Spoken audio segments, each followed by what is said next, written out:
Hi guys! Today I'm going to be showing you how to do geode nails. I posted this look a while ago on my Instagram and got a lot of requests for a tutorial, so here I am. For this look, you're going to need a gel base coat, any type of glitter. I opted to use a dip powder from Revel nail in the shade Splash. You'll need multiple colors of gel polish, gold flakes, a detail brush, a gel top coat, and of course an LED lamp. I already went ahead and dipped into a pink color to give me a good base for the geode design, and I've wrapped up my nail. This will give the gel something to hold on to. Before you start with your gel base, you're going to want to think about how you want your geodes to lay out in this design. For this specific example, I'm going to be doing a geode from this corner of my nail to this corner. We are going to start with the center of the design and then build out from there. So I'm starting out with my gel base and I'm going to create an oval to be the center of our geode. Once I have an oval, I'm going to go back in and try to make it look a little less perfectly round, just because no two geodes are the same, and this just helps the geode to look more realistic in my opinion. Now that I've finished that, I'm going to take my finger and lay that down into the glitter that I've picked out. Then I'm going to tap off the extra glitter and then cure my nail for 10 seconds in my LED lamp. Once your nail is cured, brush off the extra powder and then you're ready to go in with your gel polishes. I start mine out with the light blue color that you see here, but you can really do whatever color you want in whatever order you want. So now I'm going to go in and pick up a relatively small amount of polish just so that I can maintain control of the polish and make sure that it doesn't go everywhere. The nice thing about this step is that we are basically just going around what we've just done, so we have that glitter to help guide where we need to put our color. I will say this is the most time-consuming part of this look, just because you will want to take your time getting the rings of color down. The good news is that these rings don't have to be perfectly round throughout, just because we are going for that natural geode look.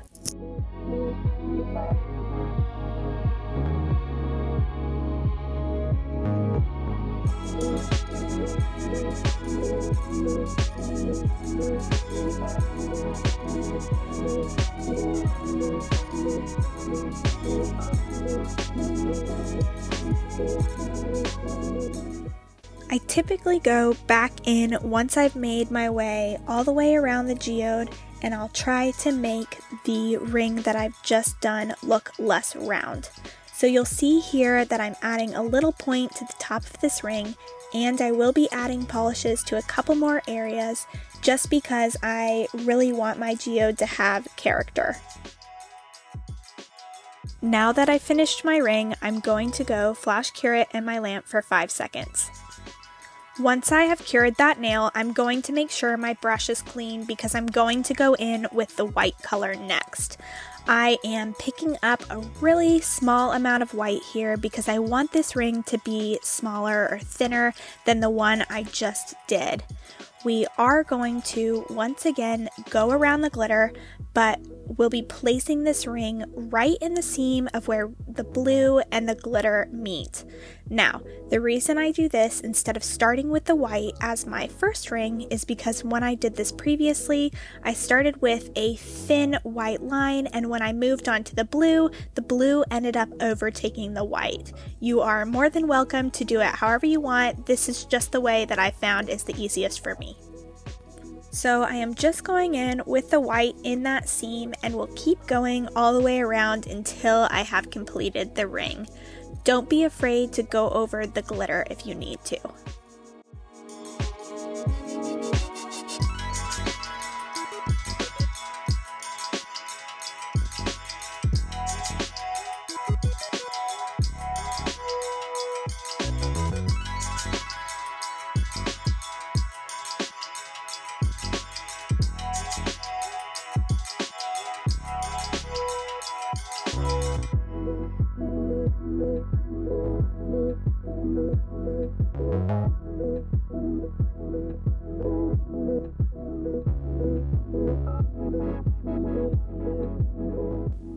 Once I finish that, I'm going to clean off my brush because we're going to go straight into our next color ring, and we are not going to cure since the rings won't be touching.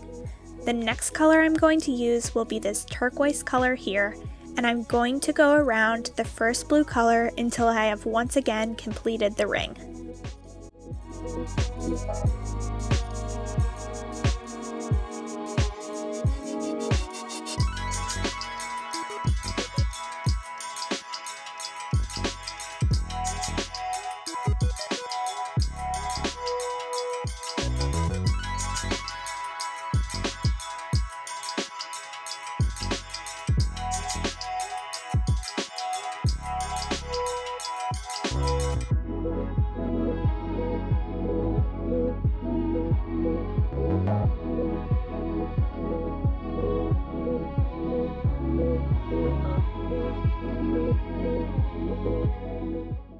It is completely okay if some of the colors that you use end up being similar and look like they may blend together a bit.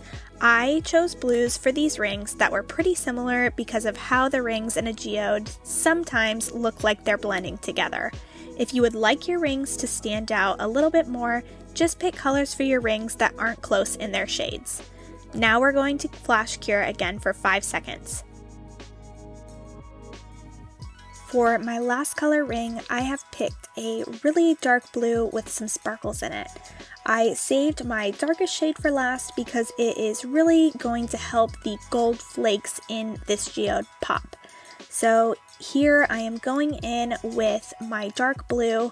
I did choose a shimmer blue to help tie into the glitter that I have in the middle.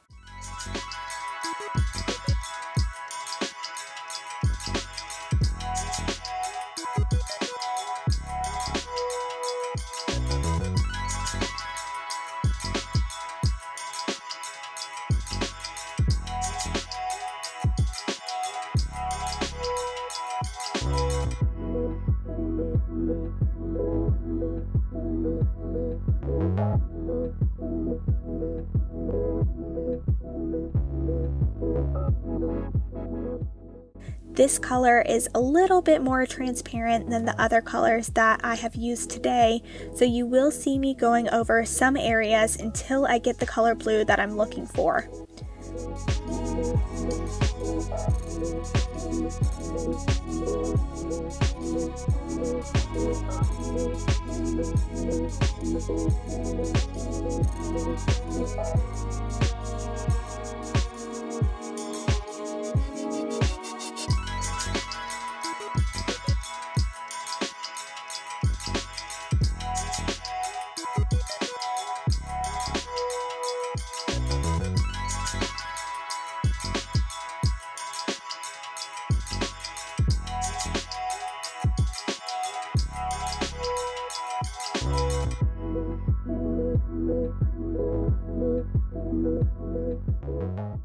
Once I finish this ring, I am going to cure again for 5 seconds in my lamp, and then I'm going to start on the gold flakes, and that is really what brings this look all together and makes it look like a geode. Next, I'm going to put a little dab of base coat into my cupcake liner so I can easily grab it as I'm doing the gold flake ring. This base coat is what is going to hold the gold flakes in place. You will want some tweezers to help you place the gold flakes. I'm going to go in with my base coat doing exactly what I've done for every ring before this one. This coat is a lot easier because it is clear. Don't worry about getting the clear on the dark blue because you will want the gold flakes to overlap the blue in some areas.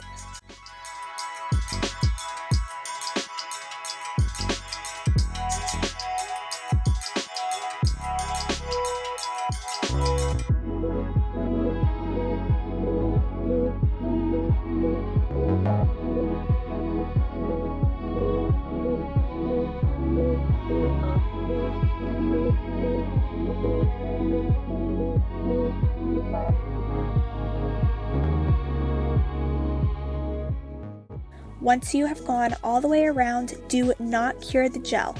You will be placing the gold flakes directly into the base coat. Now, these gold flakes have quite the mind of their own, so I like to pull a few chunks out of the jar onto the cupcake liner so they're easier to work with. I am grabbing a few flakes and I'm going to set them down. If I don't like how it looks, they are very easy to break apart and make smaller. We will continue this all the way around the geode. You can see here that I am overlapping the gold flakes with that last blue ring a little bit.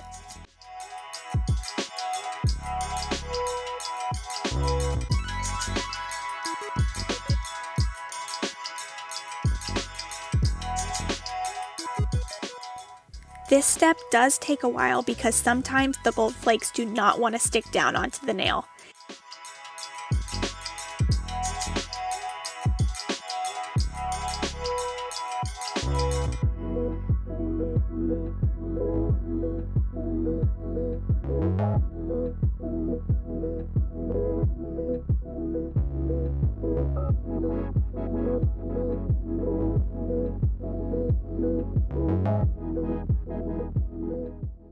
If you do get anything where you don't want it, I do recommend going ahead and cleaning up as you go just so you don't forget about it and then cure the nail, because at that point it will be stuck down and a lot harder to remove.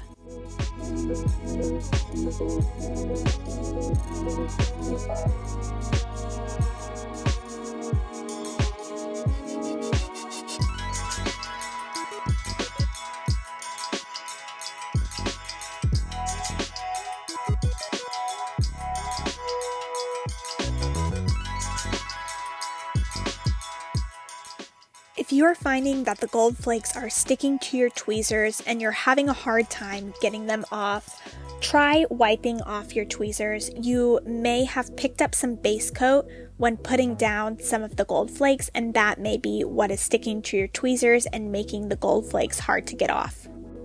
Now that I have finished the gold flake ring, I'm going to clean up anything that I don't want on my nail, and then I'm going to cure this in my lamp for 10 seconds. Once you have finished, you have a couple options. You can cover your whole nail with the gel top coat, or you can cover just the geode with your top coat. I personally like the matte look on the base of the nail, but I want the geode to really shine. So I'm going to go in with my gel top coat just over the geode and the gold flakes so everything is protected and shiny. Once I finish this coat, I am going to cure in my lamp again for 30 seconds. Once your top coat has cured, take an alcohol wipe and rub the tacky coat off of your nail. And there you have it. This is how I achieve the geode nail look. If you do decide to recreate this look, feel free to tag me. I would absolutely love to see your take on this design. If you liked this video, be sure to give it a thumbs up and subscribe. Thank you so much for watching. I'll see you next time.